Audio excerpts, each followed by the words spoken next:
नमस्कार। अब इस वीडियो में हम देखेंगे स्पैनर। लास्ट वीडियो में हमने देखा था क्लाउड सीक्वल। अब जब हमारे पास क्लाउड एसक्यूएल जैसा डेटाबेस है तो हम स्पैनर का यूज़ क्यों करते हैं ये देखते हैं। देखिए जो हमारा क्लाउड एसक्यूएल है ना, वो एक रीजन में अच्छे से काम करता है, लेकिन वो ग्लोबल अच्छे से काम नहीं करेगा। पहले इनका वर्किंग देख लेते हैं, ये काम कैसे करते हैं दोनों, पहले वो देख लेते हैं, फिर इसकी थ्योरी समझेंगे और फिर हम इसे कंसोल में पूरा बना के देखेंगे क्लाउड स्पैनर कैसे बनाते हैं हम, क्या क्या हमारे पास ऑप्शंस होते हैं। देखिए जो क्लाउड एसक्यूएल होता है वो कैसे काम करता है। जो क्लाउड एसक्यूएल है वो कैसे काम करेगा। पहली बात तो ये चलता कहाँ पे है, ये वीएम पे चलता है। ये सब हमने देखा था लास्ट वीडियो में। जब हम क्लाउड सीक्वल बनाते हैं, ये पूरी एक मैनेज सर्विस है। जैसे हम क्लाउड सीक्वल बनाएंगे, उसकी मेमोरी वगैरह देखेंगे कि हमें कितना बड़ा डेटाबेस चाहिए, तो ऑटोमेटिक वो एक वीएम बना के देगा हमें, तो वीएम पे ही ये रन करेगा। उसका हमें आईपी एड्रेस मिलता है, ये एक सिंगल मशीन पे चलता है। उसका एक हमें इंटरनल आईपी एड्रेस मिलता है जिससे हम कनेक्ट करते हैं। अब ये एक सिंगल मशीन पे चलेगा तो सिंगल मशीन तो एक ही रीजन में रहेगी। तो जैसे हमने क्लाउड सीक्वल का डेटाबेस बनाया, तो मान लो वो एक बन गया हमारा, एक रीजन पे बनेगा। हमने बॉम्बे रीजन पे बना लिया क्लाउड सीक्वल का डेटाबेस। अब हमारे जो यूजर्स हैं, जो इंडियन यूजर्स हैं, मान लो ये यूजर्स हैं हमारे इंडियन वाले जो इंडिया से इसे एक्सेस कर रहे हैं, इन्हें तो कोई दिक्कत नहीं है, ये तो रीड भी कर लेंगे डेटा और राइट भी कर लेंगे। रीड का मतलब तो ये है कि आपने कोई लर्निंग प्लेटफॉर्म बनाया, मान लो आपने वीडियोज डाल रखी हैं कोई टेक्स्ट डाल रखा है, तो ये इसे देख भी लेंगे आराम से, क्योंकि इन्हें राइट तो कुछ करना और उसमें कुछ डेटाबेस में चेंजेस करने होंगे वो भी कर लेंगे, क्योंकि सेम रीजन में है। मतलब इंडियन यूज़र बॉम्बे में आराम से रीड और राइट कर सकते हैं। अब हम क्या करेंगे, अगर हमारी मान लो जो ऐप है वो ग्लोबल है, वो यूएस में भी है और यूरोप में भी है, तो हम क्या करेंगे, यूएस रीजन में एक रीजन तो होगा यूएस वाला और एक यूरोप वाला। अब इसमें इस डेटा की कॉपीज कर देंगे हम, क्योंकि जो हमारा माई सीक्वल डेटाबेस है वो तो एक ही मशीन में चलेगा। अब वो मशीन यहाँ पे तो हम बना नहीं पाएंगे, वो तो एक ही जगह ही बनेगी मशीन, एक हार्डवेयर तो एक ही जगह रहेगा ना एट अ टाइम। आपने बॉम्बे में बना दिया तो बॉम्बे में ही रहेगा, यूएस में तो नहीं रहेगा। तो हम इस डेटा बेस की क्या करते हैं, कॉपीज कर लेते हैं। अब एक यूएस रीजन में कर लिया, एक हमने यूरोप रीजन में कर लिया। कोई यूएस वाले रीजन के आसपास से हमारा डेटा एक्सेस करेगा तो उसे डेटाबेस उसे यहाँ से वो रीड कर सकता है, और यूरोप वाला यूज़र यहाँ से रीड कर सकता है। लेकिन प्रॉब्लम कब आएगी, अब मान लो आपने कोई गेमिंग प्लेटफॉर्म बना रखा है या कोई बैंकिंग ऐप बना रखी है। अब सेम यूज़र को राइट भी करना है। रीड में तो कोई प्रॉब्लम नहीं है, रीड में तो आप माई सीक्वल यूज़ कर लो वर्ल्ड वाइड, कोई इशू नहीं आएगा। लेकिन ये इस यूज़र को डेटा को अपडेट करना है। मान लो जैसे गेमिंग चल रहा है, तो इस यूज़र का जो यूएस रीजन में है ये कोई यूज़र, और इसे अपना डेटा अपडेट करना है। मान लो कोई गेम चल रहा है तो इसका स्कोर अपडेट होना है, तो वो यहाँ पे अपडेट नहीं होएगा। जो राइट वाली चीज़ होगी आपकी, डेटा अपडेट होगा, क्योंकि यहाँ पे तो उसकी कॉपी रखी हुई है। अगर इसे राइट करना होगा तो रिक्वेस्ट जाएगी इंडिया में, या फिर यूरोप वाला जो यूज़र होगा अगर उसे भी अपना डेटा को अपडेट करना होगा या राइट कमांड उसे चलानी होगी, तो उसकी भी रिक्वेस्ट जाएगी इंडिया रीजन में। वो इन रीजन में केवल डेटा को देख सकता है क्योंकि ये कॉपीज़ हैं।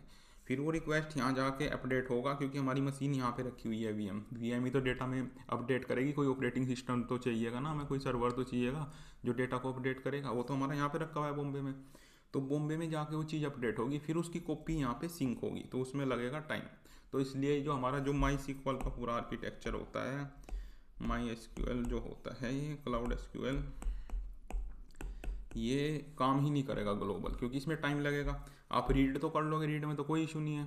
आपने कोई लर्निंग प्लेटफॉर्म बना दिया या ऐसी चीज़ बना दी कि यूज़र को केवल रीड करना है, मतलब वो चीज़ें देखनी है जो आपने डाल रखी हैं डेटाबेस में, उसे कोई अपडेट नहीं करना है, तो कोई इशू नहीं आएगा। लेकिन अगर सेम टाइम इंडिया का यूज़र हो गया, यूएस का हो गया, यूरोप का हो गया, अगर सेम रियल टाइम में वो कुछ काम कर रहे हैं, जैसे गेम खेल रहे हैं, एक गेम खेल रहा है इंडियन यूज़र, एक गेम खेल रहा है यूएस में कोई बैठा हुआ, अब वो लाइव गेम चल रहा है तो उनका स्कोर अपडेट होना है, तो इंडिया वाले का तो हो जाएगा टाइम से, लेकिन यूएस वाले की रिक्वेस्ट भी इंडिया में आएगी, फिर वो वहाँ पे सिंक होगा डेटा, तो उसमें टाइम लगेगा, तो यूज़र एक्सपीरियंस ख़राब हो जाएगा। तो इसलिए माई जो ये क्लाउड एसक्यूएल है ये काम करेगा ही नहीं रीजनल, तो इसमें काम आता है हमारा स्पैनर इस प्रॉब्लम को सोल्व करता है।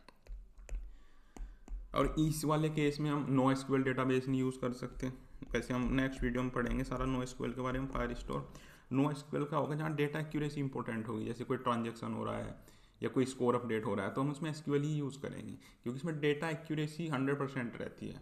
मतलब पहले ऐसा नहीं होगा कि मतलब आपने कोई ट्रांजेक्शन किया कि वो अपडेट ही नहीं हुआ, या तो काम होगा या नहीं होगा, तो 100% होगा या फिर एरर आ जाएगा। तो इस तरीके से काम होता है सीक्वल जो हमारे ये रिलेशनल डेटाबेस होते हैं। तो जहाँ डेटा एक्यूरेसी इंपॉर्टेंट होगी वहाँ हम MySQL यूज़ ही नहीं करेंगे, हम केवल SQL डेटाबेस ही यूज़ करेंगे डेटा एक्यूरेसी में।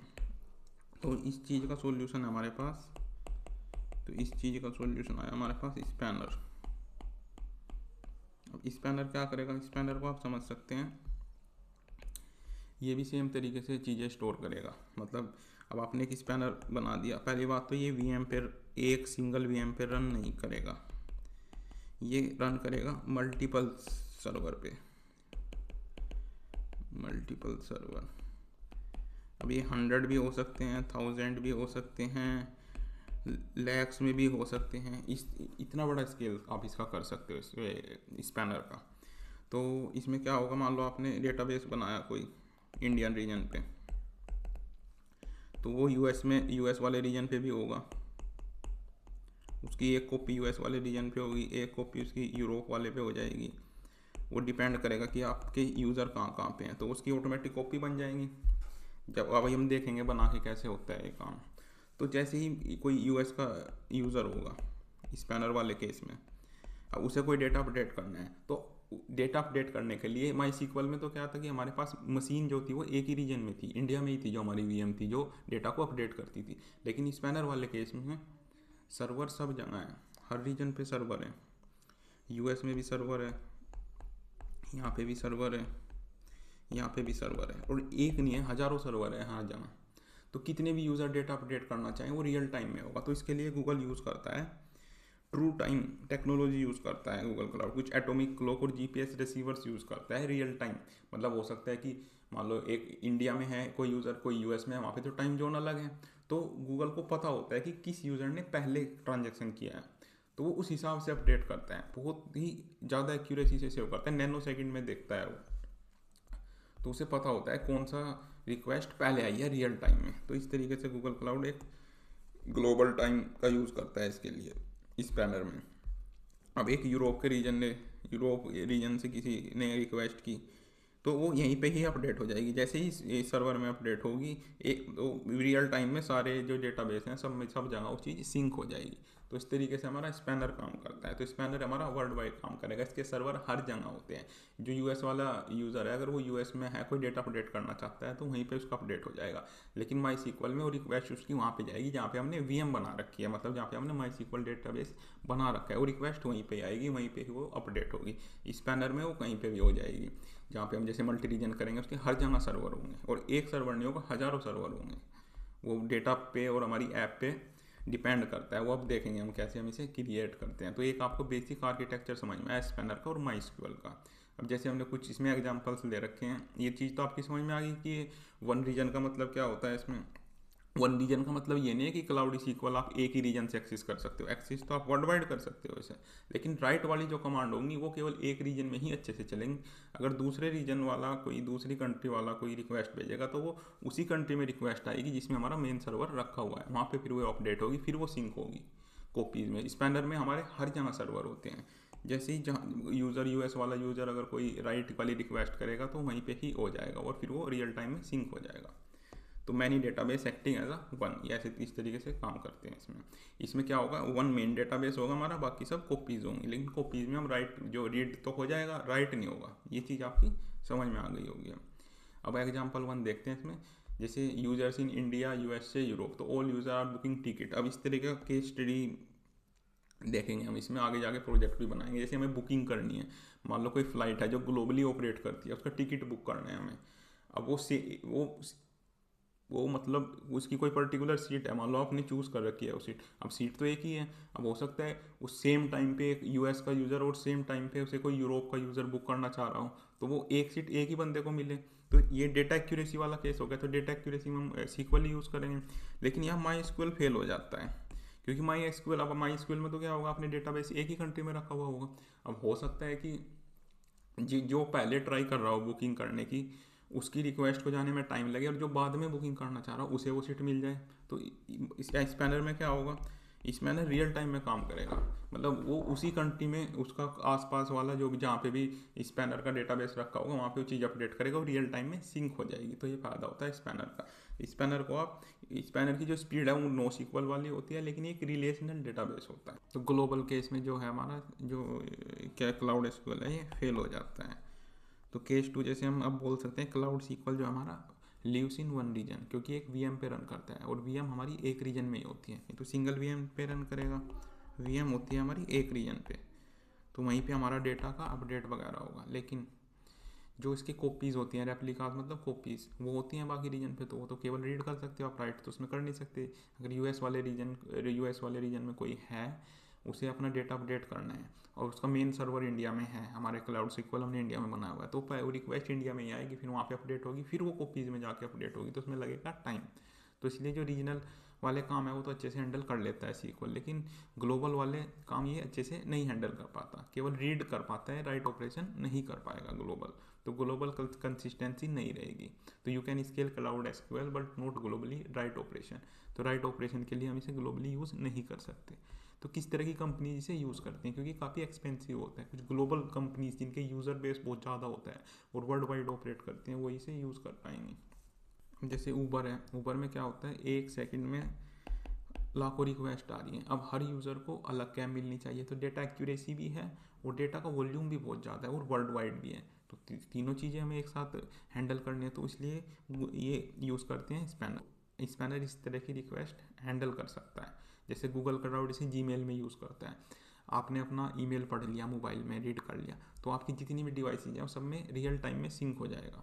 वॉलमार्ट है, जैसे वॉलमार्ट की ग्लोबल इन्वेंट्री है, अभी ने ऑनलाइन शॉपिंग करानी है, अब आपके पास इन्वेंट्री मान लो मोबाइल फ़ोन है, वो 10 है आपके पास टोटल, है ना, और लाखों यूज़र उसे परचेज करना चाहते हैं, तो कार्ट में केवल 10 लोग ही ऐड कर पाएँ, जो स्टार्टिंग के 10 लोग हैं उनकी रिक्वेस्ट अप्रूव हो, बाकी की ना हो। अब ऐसा तो नहीं कि 20 पीपल ने, अब ऐसा तो है नहीं 20 लोगों ने आपके जो कार्ट में ऐड करके पेमेंट कर दी, तो आप कैसे प्रोवाइड करोगे, तो डेटा के वो आपका यूज़र एक्सपीरियंस ख़राब हो जाएगा।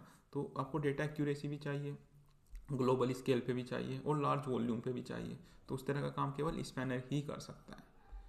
तो अब हम इसे यूज़ करके देख सकते हैं कि कैसे आप इसे बनाते हैं स्पैनर को, अब वो करके देख लेते हैं। तो आपको सबसे पहले आना है यहाँ पे स्पैनर में आना है, आपको पहले डेटाबेसिस में आना है, यहाँ पे डेटाबेसिस सर्च करके आप स्पैनर सर्च करोगे, व्यू ऑल प्रोडक्ट, यहाँ पे तो आपको देखने को नहीं मिलेगा, व्यू ऑल प्रोडक्ट डेटाबेसिस, और यहाँ पे ये स्पैनर, यहाँ पे आपको करना है क्लिक, तो आपको इस तरह का इंटरफेस ओपन होगा। अब ये कुछ 90 डेज़ का ट्रायल भी देते हैं आपको, जब आप कोई प्रोजेक्ट वगैरह स्टार्ट करोगे तब आप इसे करके देख सकते हैं। अभी तो हम यहाँ पे आपको नीचे क्रिएट इंस्टेंसेस इस पे करना है, तो आपको 3 तरह के इसमें एडिशन मिलेंगे, स्टैंडर्ड, एंटरप्राइज प्लस। अभी हम एंटरप्राइज यूज़ करते हैं, तो जैसे जैसे आपका ये एडिशन बड़ा होगा उतने ही आपको ऑप्शंस मिलेंगे, उतना ही आप ज़्यादा काम कर पाएंगे, मतलब highest level of compliances, governance, most demanding workload, इस तरीके से आपको प्रायोरिटी मिलेगी हर चीज़ में, सपोर्ट वगैरह आपको मिलेगी, फिर ये चीज़ होती है। तो अभी तो हम एंटरप्राइज यूज़ करते हैं, तो इनकी प्राइसिंग भी अलग अलग होती है, जितना बड़ा एडिशन लोगे आप उतना ही आपको ज़्यादा पे करना पड़ेगा, तो इसे करना है आपको नेक्स्ट। तो यहाँ पे आप इंस्टेंस का नाम डाल सकते हो, जिस नाम से हम इसे एक्सेस करेंगे, फिर अपने वीएम से कनेक्ट करेंगे तो इस नाम से हम इसे फिर एक्सेस करेंगे, तो ये करना है आपको। फिर आपको रीजनल, डुअल रीजनल या फिर मल्टी रीजन। अब आप बोलोगे ये जो स्पैनर है तो ग्लोबल है, तो फिर इसमें वाला ऑप्शन क्यों आ रहा है। अब देखो, जब हम ऐप क्रिएट करते हैं, जब डेवलपिंग मोड में होती है, तो हम मल्टी रीजन थोड़ा यूज़ करें डेवलपिंग के टाइम तो हम रीजनल यूज़ करेंगे, क्योंकि हम क्यों फालतू में एक्स्ट्रा पे करें। या फिर किसी कंट्री का लॉ होता है, जैसे बैंकिंग डेटा है वो अपनी कंट्री में ही रखना है, तो फिर भी हमें रीजनली यूज़ करना पड़ेगा। या फिर हो सकता है आपका कोई, जैसे एशिया में ही कोई आपका गेम है, कोई एशिया की 2-3 कंट्री में आपका गेम चल रहा है वो, अब गेमिंग वगैरह के क्या होता है, इसमें रियल टाइम होना होता है, जैसे आपका जो स्कोर है वो रियल टाइम अपडेट होना चाहिए, सब काम रियल टाइम होना चाहिए और उसकी एक्यूरेसी भी होनी चाहिए स्कोर की। तो इस तरह के जो काम होते हैं, भले ही वो रीजनल भी है, उसमें भी हम स्पैनर ही यूज़ करेंगे, क्योंकि माई इस तरह की डेटा हैंडल नहीं कर पाएगा। माई क्या है, वो सिंगल वीएम पे चल रहा है, अब उसकी लिमिट है वीएम की। अब ऐसा नहीं है उसमें आप अनलिमिटेड उसे एक्सपेंड करते जाओगे, वो अनलिमिटेड एक्सपेंड नहीं होगा, वो एक टाइम पे जाके रुक जाएगा, फिर आपको स्प्लिट करने पड़ेंगे डेटा बेसिस। तो स्पैनर में ऐसा नहीं है, ये आपको पेगाबाइट्स ऑफ डेटा पर सेकेंड आपको एक्सेस कर, मतलब प्रोसेस कर सकता है, तो इसका स्केल बहुत बड़ा होता है। तो जो स्केल, बहुत बड़े स्केल वाले काम होंगे तो वो स्पैनर ही कर पाएगा, आपका माई नहीं कर पाएगा। तो इसके लिए हम एक रीजन सेलेक्ट कर लेते हैं, यूएस सेंट्रल वन हम रीजन सेलेक्ट कर लेते हैं और इसे करते हैं हम कंटिन्यू। उसके बाद आपका लोकेट कंप्यूट कैपेसिटी, आपको कितनी कैपेसिटीज़ की सेट करनी है। अब इसमें नोड्स, प्रोसेसिंग यूनिट, दो चीज़ें आपको देखने को मिलेंगी। अब 1 नोड्स में 1000 प्रोसेसिंग यूनिट होती हैं। आप इन्हें सर्वर्स मान सकते हो जो डेटा को प्रोसेस करेंगे, हमारे डेटा को। अब इसमें आप मिनिमम या तो 1 नोड लोगे, 1 नोड में आपको 1000 प्रोसेसिंग यूनिट, 1000 प्रोसेसिंग यूनिट मिल गई है। अब इसकी कॉस्टिंग देते हो आप $30 पर डे, मतलब एक दिन में आपको इतनी कॉस्ट पड़ रही है इसकी। या फिर आप इसे प्रोसेसिंग यूनिट में ले सकते हो। प्रोसेसिंग यूनिट में कैसे ले सकते हो, आप इसके 100 के मल्टीपल में ले सकते हो 1000 तक। 1000 के बाद तो आपको नोट्स ही लेने पड़ेंगे फिर, मतलब आप 1100 1200 नहीं ले सकते। आप 100 200 300 से 1000 तक या तो ऐसे लोगे, या फिर आप इन नोट्स में लोगे अगर आपको ज़्यादा चाहिए होंगे। तो आप अभी तो 100 लेंगे मिनिमम, तो आप 100 ले सकते हो, 200 ले सकते हो। अब तो मिनिमम लेंगे, देखो आपका बिल कितना कम हो गया, क्योंकि अभी तो हम ट्रायल कर रहे हैं। या फिर आप ऑटो स्केलिंग भी कर सकते हो कि जैसे आपका लोड बढ़े तो ऑटोमेटिक आपके बढ़ जाएंगे। जैसे हमने MIG में किया था, लोड बैलेंसर में एक हमने प्रोजेक्ट भी बनाया था कंप्यूट वाले पहले वाले मॉड्यूल में, तो वो काम आप यहाँ पे कर सकते हो। तो ये आपके पास ऑप्शंस हैं। मैनुअली करेंगे, अब हम 100 ले लेते हैं ताकि हमारी प्राइसिंग कम से कम आए। तो इसे करना है आपको क्रिएट, थोड़ा सा टाइम लगेगा ये क्रिएट होने में। तब तक हम ये समझ लेते हैं कि हम इसमें जो SQL कमांड होती हैं, हमारी जो क्वेरीज होती हैं, वो कैसे रन करेंगे और इसमें क्या चीज़ अलग होती है। अब देखिए SQL में क्या होगा, जैसे हमने 2 टेबल बना रखी हैं, एक कस्टमर के नाम से कैसे हमारा बैंकिंग ट्रांजेक्शन परफॉर्म होता है, वो सब हम इसमें करके देखेंगे पूरा ट्रांजेक्शन, कि रियल में बैंक हमारा जो ट्रांजेक्शन है वो कैसे परफॉर्म करते हैं। एक हमने कस्टमर के नाम से टेबल बना रखी है जिसमें हमने कस्टमर ID, नेम और बैलेंस 3 चीज़ रखी हुई है। एक मैंने ट्रांजेक्शन के नाम से बना रखी है जिसमें हमने customer ID, transaction ID, time, transaction का अमाउंट और डिस्क्रिप्शन किस लिए हमने पेमेंट किया है, ये बना रखी है। अब इसमें प्राइमरी की है, प्राइमरी की का क्या करेगी, यहाँ पे जो प्राइमरी की कस्टमर ID, अब ये क्या करेगी, डेटा को सॉर्ट कर देगा प्राइमरी की से। मतलब अब जैसे मान लो आपके पास 1000 बॉक्सेस हैं, अब आपने बॉक्सेस पे सबके नाम लिख लिए कस्टमर के। अब आप कोई कस्टमर आया कि मेरा बॉक्स दो, तो आपको टाइम लगेगा देखने में कि एक बॉक्स देखोगे, लेकिन आपने उसे कस्टमर ID लिख दी सब पे, एक तरह से आपने सीरियल नंबर लिख दिया। अब आपको पता है कि 5 सीरियल नंबर वाला बॉक्स कहाँ पड़ा है, तो आप जाओगे एकदम 5 सीरियल नंबर वाला बॉक्स उठाओगे और उसे दे दोगे, तो आपको पूरा डेटाबेस नहीं देखना पड़ेगा। तो ये सॉर्टिंग करेगा कस्टमर ID से। अब इसमें एक नया कंसेप्ट आता है इंटरलीव इन पेरेंट। अब इंटरलीव इन पेरेंट का मतलब क्या होगा, जो आपकी टेबल, ये ट्रांजेक्शन वाली टेबल है, ये इसके अंदर ही स्टोर होगी। हार्ड डिस्क में क्या होगा, जो कस्टमर वाली जो टेबल है उसके अंदर ही ट्रांजेक्शन वाली टेबल स्टोर होगी। उससे फ़ायदा क्या होगा, अब जो नॉर्मल MySQL डेटाबेस होता है वो क्या करेगा, आपको कोई ट्रांजेक्शन देखना है तो वो पहले यहाँ से कस्टमर का नाम सर्च करेगा, फिर उसकी कस्टमर की ID निकालेगा, फिर ID से दूसरी टेबल में जाएगा, फिर उसे मैच करेगा ट्रांजेक्शन ID कस्टमर ID, फिर रिजल्ट देगा। लेकिन स्पैनर क्या करेगा, आपका कस्टमर ID से सीधा इसे कस्टमर वाली टेबल में जाएगा, इसी में ही वो उसके सारे ट्रांजेक्शन रखेगा। मतलब कस्टमर के साथ ही उसके सारे ट्रांजेक्शन होंगे, जिससे टाइम कम लगे, कम से कम टाइम में आपको वो रिजल्ट दे देगा, आपके सारे ट्रांजेक्शन दे देगा। और ये लास्ट में क्या है, कस्टमर ऑन डिलीट कैस्केड। इसका मतलब क्या होता है, इसका मतलब ये होता है अगर आप किसी कस्टमर का एंट्री डिलीट करोगे, कस्टमर आपने कोई डिलीट कर दिया तो उसके सारे ट्रांजेक्शन भी डिलीट हो जाएंगे। तो इसे कुछ बनाने का स्पेशल फॉर्मेट होता है। प्राइमरी की यहाँ पे आपने कस्टमर ID रख दी, जो जिससे वो सॉर्टिंग करके रखेगा। और जो सेकंड वाली टेबल है उसे आपको इंसर्ट करना है फर्स्ट वाली में, तो पहले आपको फर्स्ट वाली की कस्टमर ID और फिर सेकंड वाली की जो इसकी सॉर्टिंग है ट्रांजेक्शन ID, इस तरीके से हम इसे लिखते हैं कमांड को। तो पहले तो हम इसके स्पैनर के जो डैशबोर्ड होता है इसमें ही करके देखेंगे। अब हमें ये हमारा बन चुका है स्पैनर, यहाँ पे आपको क्रिएट डेटाबेस करना है। अब इसमें आप डेटाबेस का नाम रख सकते हो, इसमें थोड़ा सा टाइम लगेगा, प्रोसेस हो गए। इसमें आप डेटाबेस का नाम रख सकते हो, यहाँ कस्टमर डिटेल्स, ऐसे कुछ भी नाम रख सकते हो आप। इसे करना है आपको क्रिएट। एक डेटाबेस में स्पैनर हमने बना चुके हैं, स्पैनर का इंस्टेंसेस बनाया है हमने, उसके अंदर हम एक डेटाबेस बना रहे हैं कस्टमर डिटेल्स के नाम से। तो यहीं पे हम इसे करके देखेंगे। फिर हम इसे एक VM से कनेक्ट करके भी करके देखेंगे कि हम VM से कैसे कनेक्ट करते हैं अपने डेटाबेस को। थोड़ा सा टाइम लगेगा आपको इसे क्रिएट होने में। फिर हम क्या करेंगे, 2 कस्टमर का डेटा डालेंगे इसमें, उनका बैलेंस डालेंगे, एक में 1000 एक में 500। फिर हम एक ट्रांजेक्शन परफॉर्म करेंगे, 10 रुपीज़ या डॉलर कुछ भी मान सकते हो। अभी तो करेंसी का हमने वो नहीं दिया है, इसमें केवल वैल्यूज़ दी है। जो स्टार्ट कॉपी में उसने 10 रुपीज़ का एक ट्रांजेक्शन परफॉर्म किया, वो परफॉर्म करेंगे। फिर हम बैलेंस को अपडेट करेंगे और फिर हम डेटा को वेरीफाई करेंगे कि अब कितना बैलेंस बचा हुआ है, कि इसने अपडेट किया है नहीं किया है। तो इस तरीके से हमारा पूरा ट्रांजेक्शन परफॉर्म होता है। अब जो SQL डेटाबेस होते हैं, रिलेशनल डेटाबेस है, उसमें क्या होगा, या तो पूरा ट्रांजेक्शन परफॉर्म होगा या फिर नहीं होगा। ऐसा नहीं होगा कि आपका ट्रांजेक्शन अप्रूव हो गया लेकिन बैलेंस नहीं कटा, तो ये चीज़ नहीं होगी, ये तो पूरा होगा तो 0% होगा या 100% होगा। तो ये फ़ायदा होता है। तो इस तरह के काम हम जो रिलेशनल डेटाबेस होते हैं उन्हीं उसमें ही करते हैं, हम नो सीक्वल में नहीं करते। नो सीक्वल में वो तक हो सकता है यहाँ तक कमांड रन करे, आगे जाके फेल हो जाए, आपका ट्रांजेक्शन अप्रूव हो जाए लेकिन बैलेंस ना कटे, तो वो चीज़ इसमें नहीं होगी। तो यहाँ पे आपका डेटाबेस बन चुका है। अब यहाँ पे आपको क्रिएट टेबल करना है, यहाँ पे आपको ये क्वेरीज रन करनी है। ये क्वेरीज रन करके आप देख सकते हो, जैसे हमने पहली क्वेरीज रन करी क्रिएट टेबल, ये आपको रन करनी है। यहाँ से आप इसे रन करके देख सकते हो। तो जैसे ही आप रन करोगे तो ये 2 टेबल हमारी क्रिएट हो जाएंगी। यहाँ टेबल में 2 आ जाएगा, थोड़ा सा टाइम लगेगा नहीं क्रिएट होने में।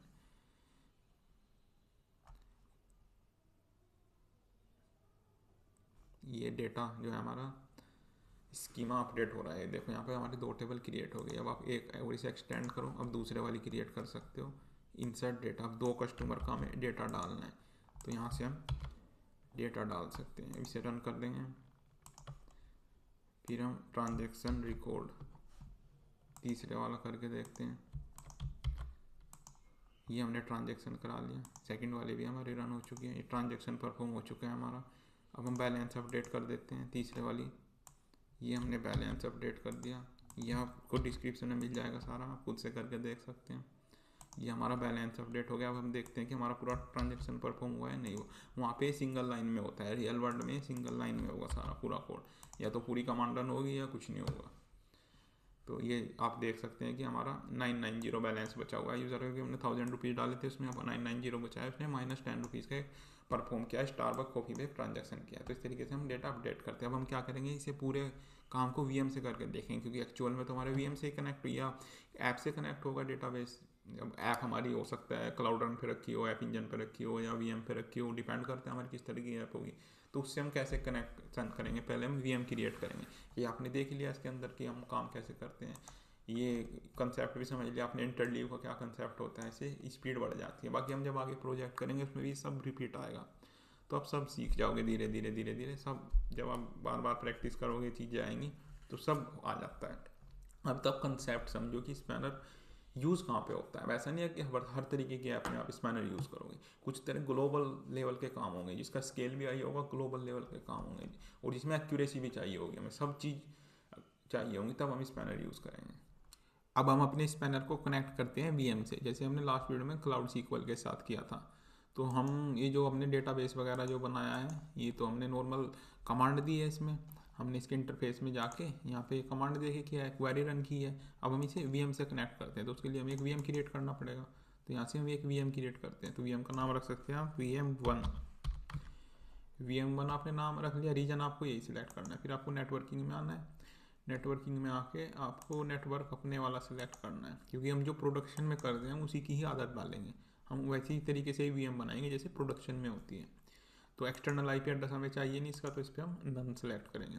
एक काम आपको इसमें एक्स्ट्रा करना पड़ेगा, क्योंकि जो स्पैनर है उसका कोई आईपी एड्रेस तो है नहीं, तो मुझसे कनेक्ट कैसे करेंगे, एपीआई के थ्रू कनेक्ट करेंगे जैसे हम स्टोरेज कर रहे थे, क्योंकि गूगल क्लाउड के पब्लिक इंफ्रास्ट्रक्चर पे होता है, उससे हमें एपीआईज वगैरह मिलती हैं, तो एपीआई से हम इसे एक्सेस करते हैं। तो एपीआई से एक्सेस करने के लिए आपको अपने वीएम के सर्विस अकाउंट को फुल एक्सेस देनी पड़ेगी। बाय डिफ़ॉल्ट अगर आप ऐसे ही बना दोगे वीएम, तो आपकी जो वीएम है उसके सर्विस अकाउंट को इस एपीआई से कनेक्ट करने की परमिशन नहीं होती, तो उसे आपको यहाँ से अलाउ करना पड़ेगा। आपको सिक्योरिटी में जाके allow full access to all cloud API, इसे आपको चेक करना है।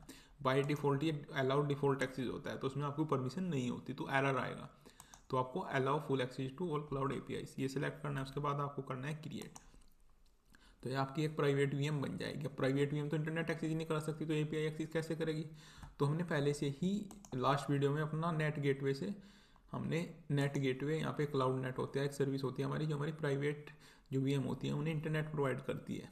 तो ये इंटरनेट सर्विस होती है, वन वे चलती है। तो हमारी जो वीएम है वो तो इंटरनेट एक्सेस कर लेगी, लेकिन बाहर का कोई यूज़र हमारी वीएम को एक्सेस नहीं कर पाएगा डायरेक्टली।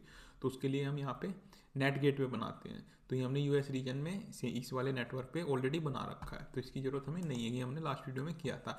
और नेटवर्किंग वाले मॉड्यूल में भी इस पर एक पूरा डेडिकेटेड वीडियो है कि कैसे काम करता है। अब हम दोबारा कंप्यूटर में जाते हैं, वीएम इंस्टेंस से हमारी वीएम बन चुकी होगी, थोड़ा सा टाइम लगता है वीएम बनने में, ये हमारी बन चुकी है। अब अभी को इसका एसएसएच करना है ओपन। क्योंकि हमारी वीएम के अंदर लिनक्स ऑपरेटिंग सिस्टम इंस्टॉल है, तो लिनक्स ऑपरेटिंग सिस्टम में हम कैसे काम करते हैं, उसको कोई यूआई तो होता नहीं, कमांड से ही काम करते हैं। तो ये हमारा लिनक्स ऑपरेटिंग सिस्टम ऑन होगा। तो अपने वीएम से कैसे इंटरेक्ट करेंगे हम, एसएसएच से। ये सब चीज़ें भी हम समझ चुके हैं। अब हम इसमें क्या करेंगे, पूरा एक बैंक का ट्रांजेक्शन जो हमने वहाँ पे क्वेरीज रन की थी स्पैनर के अंदर, वही काम अब हम एक वीएम से करेंगे। क्योंकि जो हमारा डेटाबेस है, स्पैनर तो एक डेटाबेस है, तो एक्चुअली में डेटाबेस एक्सेस कहाँ से होगा, हमारी जो ऐप वगैरह है वही एक्सेस करेंगी। अब वो ऐप हो सकता है वीएम पे रखी हो हमारी, या फिर क्लाउड रन पे रखी हो, या फिर ऐप इंजन पे रखी हो, तो एक्सेस तो ऐप ही करेगी। तो किस तरीके से होता है वो हम इसमें करके देखेंगे। तो सबसे पहले आपको क्या करना है, पहले आप ये कमांड रन करोगे, आप देखोगे इंस्टेंसेस, मतलब जो हमारी जितने भी स्पैनर है उनकी लिस्ट आ जाएगी यहाँ पे। तो ये कमांड आप यहाँ पे रन कर सकते हो, जो आपके स्पैनर है उनकी सबकी लिस्ट आपको ये दे देगा, जितने इंस्टेंसेस आपने बना रखे हैं स्पैनर के। तो अभी तो हमारे पास एक ही है, रीजन इसने बता दिया किस रीजन पे आपने बना रखा है।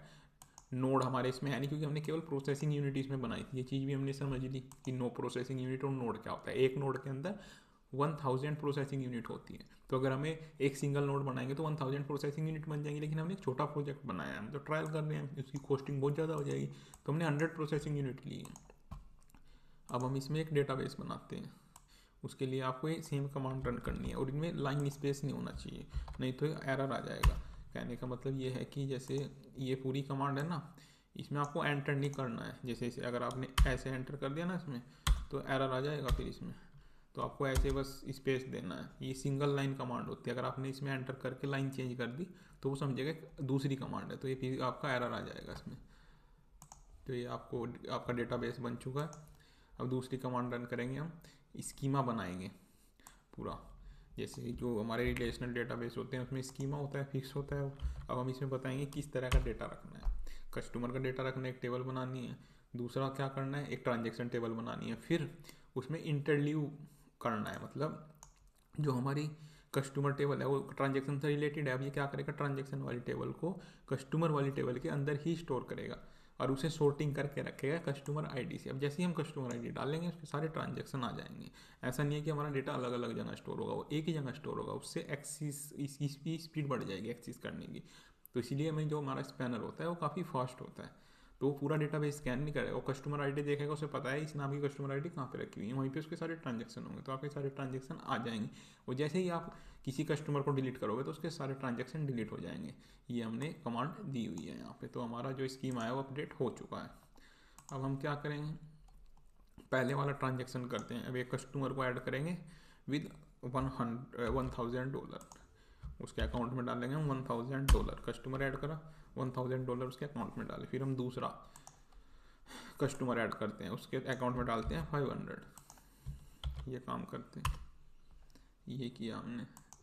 फिर हम क्या करेंगे, इस एक ट्रांजेक्शन परफॉर्म करते हैं यूज़र 1 पे, जिसके अकाउंट में हमने $1000 डाले हैं कि उन्हें स्टारबक कॉफ़ी परचेज़ की है $10 की। तो ये हम ट्रांजेक्शन परफॉर्म करते हैं। वो ट्रांजेक्शन परफॉर्म करने के बाद हम उसका बैलेंस को अपडेट करते हैं। अब हम क्या करेंगे, बैलेंस करेंगे अपडेट। अब रियलिटी में क्या होगा, रियल वर्ल्ड में ये सब एक ही लाइन में चलेंगी सारी कमांड, या तो सब चलेंगी या कोई नहीं चलेगी। तो ये होता है रिलेशनल डेटाबेस का फायदा। या तो आपका ट्रांजेक्शन पूरा होगा, आपका ट्रांजेक्शन अप्रूव होगा और आपका बैलेंस कटेगा। ऐसा नहीं होगा ट्रांजेक्शन अप्रूव नहीं हुआ और बैलेंस कट गया, वो काम नहीं होगा। तो ये पूरी आपको श्योरिटी देता है। अब आप नीचे डेटा वेरीफाई करेंगे कि हमारा कितना बैलेंस बचा है, बैलेंस अपडेट हुआ है नहीं हुआ है। $1000 थे, -10 का हमने काम कर लिया। अब आप यहाँ पे देख सकते हैं कस्टमर का नाम आ गया, balance 990, description Starbuck coffees, amount -10। तो इस तरीके से हमने काम पूरा कर लिया। स्पैनर कैसे काम करता है। अब नेक्स्ट वीडियो में हम शिफ्ट करेंगे NoSQL डेटाबेस फायरस्टोर। अब हम फायरस्टोर देखेंगे, जो हमारी जैसे इंस्टाग्राम की रील्स होती हैं या फेसबुक की रील्स होती हैं, या फिर आप मान लो जैसे सोशल मीडिया की फीड होती है, फीड आप देखते हैं पूरी, वो चीज़ हो गई। या फिर जैसे मैसेज होते हैं, जैसे व्हाट्सएप के चैटिंग वाली ऐप होती हैं जिसमें स्कीमा फिक्स नहीं होता, आप टेक्स्ट मैसेज भी कर सकते हो, ऑडियो वीडियो फोटो इस तरीके से भेज सकते हो। तो वो सब काम करते हैं हम फायरस्टोर से। ये एक रियल टाइम होता है और ये ऑफलाइन सिंक भी होता है कि आपके मोबाइल में इंटरनेट नहीं है तो भी ये डेटा बेस काम करता है, लोकली आपके डेटा को स्टोर करके रखता है। तो इसे हम देखेंगे नेक्स्ट वीडियो में।